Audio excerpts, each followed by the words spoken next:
Welcome back friend, स्वागत है आप सभी का हमारे यूट्यूब चैनल पे। आप सबके लिए एक नया वीडियो, शॉर्ट वीडियो होगा जिसमें हम बताने वाले हैं आपको बीपीएससी यानी बिहार पब्लिक सर्विस कमीशन में जो ड्राफ्ट तैयार किया है असिस्टेंट प्रोफेसर की वैकेंसी के लिए, अपॉइंटमेंट के लिए, और उस ड्राफ्ट में क्या खास बातें इसके बारे में हम बताने वाले हैं आपको। उस ड्राफ्ट में क्या खास बात थी? सबसे पहले था एलिजिबिलिटी, फिर था एज लिमिट, फिर था मोड ऑफ एग्जामिनेशन, फिर पेपर पैटर्न, फिर सिलेबस, फिर सब्जेक्ट्स, एलाइड सब्जेक्ट्स, रिजर्वेशन और क्वालिफिकेशन। इन बिंदुओं पे उन्होंने क्या किया, एक ड्राफ्ट तैयार किया है। और ये इस ड्राफ्ट में उन्होंने क्या किया है, जो वाइस चांसलर हैं सभी यूनिवर्सिटीज़ के बिहार पब्लिक सर्विस कमीशन में, मतलब बिहार में, उनसे क्या किया है, उनका सजेशन या ओपिनियन मांगा है। और ये ओपिनियन मांगा है उन्होंने, और ये भी बता दिया कि 10 दिन में आप बता दीजिए। अगर आप कुछ नहीं बताओगे तो मान लिया जाएगा कि जो भी चीज़ें जो सेक्रेटरी हैं गवर्नर के, मतलब बिहार पब्लिक सर्विस कमीशन में जो मतलब बिहार गवर्नमेंट में जो गवर्नर हैं, उनके जो सेक्रेटरी जो उन्होंने ड्राफ्ट तैयार किया है, अगर आप 10 दिन में उनको नहीं बताओगे तो वो मान लेंगे कि जो भी चीज़ें उन्होंने बताई हुई हैं ड्राफ्ट में तैयार की असिस्टेंट प्रोफेसर की न्यू वैकेंसी के लिए, जो भी एलिजिबिलिटी या जो भी चीज़ें हैं उसके लिए वो मान ली जाएंगी अगर आपने 10 दिन में उनका रिस्पांस नहीं दिया, अपना ओपिनियन नहीं दिया। तो हम बात करेंगे वही। हमने ऑलरेडी एक लॉन्ग वीडियो बनाया है, 13 मिनट या 15 मिनट का वीडियो है। तो अगर आप वो वीडियो नहीं देखना चाहते हो तो आपके लिए एक शॉर्ट वीडियो, और इसमें हम आपको ये बता देंगे कि क्या खास बातें और किस बेसिस पे ये एग्जाम होने जा रहा है, जो कि ड्राफ्ट में लिखा हुआ है। अगर आपको पीडीएफ चाहिए होगा तो आप मुझे मैसेज कर देना, मैं आपको पीडीएफ भी सेंड कर दूंगा, ठीक है। अगर हम एक डिफरेंस की बात करें, जो पहले हुआ था 2018 की वैकेंसी थी बीपीएससी की असिस्टेंट प्रोफेसर के लिए, तो उसमें क्या होता था, एपीआई सिस्टम था। मतलब अगर आपके पास पीएचडी है तभी आप प्रबल दावेदार हो उस सीट के लिए, उस वैकेंट सीट के लिए जो कि इन्होंने निकाली हुई थी। लेकिन अभी इन्होंने क्या किया है, अभी इन्होंने एग्जामिनेशन प्लस इंटरव्यू के बेस पे ये ड्राफ्ट तैयार किया है, और इसी ड्राफ्ट के बेसिस पे वो क्या करना चाह रहे हैं, ये वैकेंसी फुलफिल करना चाह रहे हैं, ठीक है। तो इस ड्राफ्ट में क्या खास बात है उसके बारे में हम आपको एक एक करके बताने वाले हैं। तो सबसे पहले अगर हम एलिजिबिलिटी की बात करें तो वही एलिजिबिलिटी है कि आपने मास्टर्स किया हो, मास्टर्स जो किया हो वो 55% मार्क्स के साथ आपने क्वालिफाई किया हो। और अगर 55% मार्क्स अगर ना हो, अगर आपका सीजीपीए या ग्रेड सिस्टम रहा हो तो उसके इक्विवेलेंट रहा हो। अगर आप किसी विशेष कैटेगरी से बिलोंग कर रहे हैं, यानी SC ST हैं, EBC या BC है, वो भी नॉन क्रीमी लेयर में, जो कि बिहार गवर्नमेंट के अगर हम देखें उसके मानकों पे, तो नॉन क्रीमी लेयर में जो आते हैं उनको 5% का छूट दिया गया है, ठीक है। तो अब अगर हम एलिजिबिलिटी की बात करें तो मास्टर डिग्री प्लस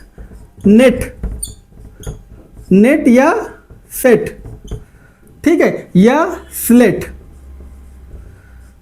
ठीक है, ये होना चाहिए। और पीएचडी, अब पीएचडी की क्या रेगुलेशन है, क्या क्राइटेरिया है पीएचडी होने का, ये भी हमने अपने लॉन्ग वीडियो में बता दिया, आप जाके उसको देख लीजिएगा, ठीक है। उसके बाद एज लिमिट बहुत इंपॉर्टेंट है। एज लिमिट जो होनी चाहिए आपकी वो 23 to 45 इसके बीच में आपका होना चाहिए। और जो काउंट किया जाएगा वो 1 अगस्त से काउंट किया जाएगा, जब एडवर्टीजमेंट आएगा उस ईयर में 1 अगस्त से काउंट किया जाएगा, ठीक है। तो एज लिमिट आपकी 23 से 45 ईयर की होनी चाहिए। मोड ऑफ एग्जामिनेशन, जो मोड ऑफ एग्जामिनेशन होगा वो होगा डिस्क्रिप्टिव, बहुत बड़ा बदलाव है, डिस्क्रिप्टिव एग्जाम होगा, ठीक है, डिस्क्रिप्टिव एग्जाम होगा। इस डिस्क्रिप्टिव एग्जाम में क्या होगा, रिटन एग्जामिनेशन होगा, रिटन एग्जाम प्लस इंटरव्यू। जो रिटन एग्जाम होगा वो टोटल मार्क्स जो होंगे उसके वो 160 मार्क्स होंगे, ठीक है। इंटरव्यू जो होंगे वो टोटल 40 मार्क्स का होगा। अगर हम इसके रेशियो बनाएं तो 80-20 का है, ठीक है, 80-20 का है। तो ये रिटन एग्जामिनेशन प्लस इंटरव्यू के बेसिस पे ये पेपर पैटर्न होगा। सिलेबस के बारे में करेंगे, एज पर यूजीसी और CSIR सिलेबस। जो सिलेबस होगा इस असिस्टेंट प्रोफेसर की वैकेंसी के लिए वो एज पर यूजीसी या CSIR सिलेबस होगा। सब्जेक्ट्स की बात करें तो इन्होंने बहुत सारे एलाइड सब्जेक्ट्स को बता दिया है। मान लीजिए जूलॉजी की वैकेंसी है, मान लीजिए प्राणी शास्त्र आप बोलते हो, प्राणी विज्ञान करके इन्होंने दिया है, या वनस्पति शास्त्र दिया हुआ है इन्होंने। तो उसके कौन कौन से सह विषय हैं, एलाइड सब्जेक्ट हैं जिनके कैंडिडेट्स उसमें अप्लाई कर सकते हैं, उस जूलॉजी में या बॉटनी में या फिजिक्स में, केमिस्ट्री में, ये जितने भी सब्जेक्ट हैं उसकी इन्होंने पूरी लिस्ट दे दी है ऑलरेडी, ठीक है, तो आप उसको देख लीजिएगा। अगर आपके पास PDF नहीं होगा तो आप मुझसे मांग लीजिए, हम आपको सेंड कर देंगे। और अगर आपको कोई दिक्कत हो रही है तो आप लॉन्ग वीडियो देख लीजिएगा, इसी चैनल पे है। ठीक है, तो ये हो जाएगा एलाइड सब्जेक्ट। ठीक है, ये दिया हुआ। उसके बाद अगर हम रिजर्वेशन की बात करें तो रिजर्वेशन, जो भी रिजर्वेशन होता है गवर्नमेंट का, ठीक है, वो रिजर्वेशन यहाँ भी लागू होगा बिहार के लिए, या इंडिया के जो रिजर्वेशन लागू होगा, जैसे अदर स्टेट के होंगे तो उनका उस हिसाब से रिजर्वेशन होगा, और जो बिहार के लोग होंगे उनका उस हिसाब से रिजर्वेशन होगा। ठीक है, अब जो क्वालिफिकेशन क्या होना चाहिए, कौन से लोग रिटन एग्जाम क्वालिफाई करेंगे, इंटरव्यू में जाएंगे, तो वो क्वालिफाई करेंगे जिनके पास minimum 50% marks in written exam. ठीक है, written exam for UR and OBC। UR OBC के लिए क्या है, ये 50% मार्क है, और 10% का रिलैक्सेशन है, मतलब 40% मार्क्स होंगे। 40% मार्क्स होना चाहिए रिटन एग्जाम में, किसके लिए, SC ST और PWD के लिए।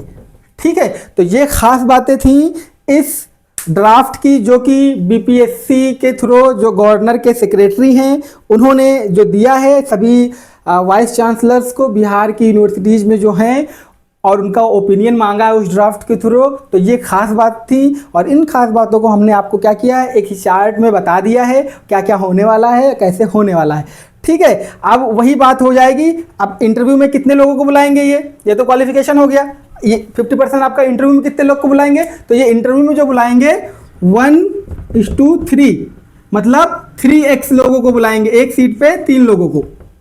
ठीक है, तो ये खास बात थी इस ड्राफ्ट की, जो कि मैंने आपको बता दिया है। अगर ये वीडियो आपको अच्छा लगा हो तो आप अपने दोस्तों के साथ शेयर कर दीजिएगा, फीडबैक दे दीजिएगा, कमेंट सेक्शन में आप कमेंट कर दीजिएगा, और आपको रेगुलर वीडियो मिलेगा बिहार से रिलेटेड, जो भी अपडेट आएगी आपको इस चैनल पे मिल जाएगा। तो इसको मेक श्योर कीजिए कि आपने इस चैनल को आप सब्सक्राइब कर लो आप, क्योंकि वीडियो आपको मिलती रहेगी ऐसे ही, और भी जो भी एजुकेशनल वीडियो होगी वो भी आपको मिलती रहेगी, असिस्टेंट प्रोफेसर से रिलेटेड या और भी एग्जाम से रिलेटेड, या अपडेट जो होंगी वो मिलती रहेंगी। तो आप मेक श्योर कीजिए कि आपने इस चैनल को जरूर से जरूर सब्सक्राइब कर लिया हो। तो मिलते हैं नेक्स्ट वीडियो में, तब तक के लिए bye bye, thank you, thanks for watching.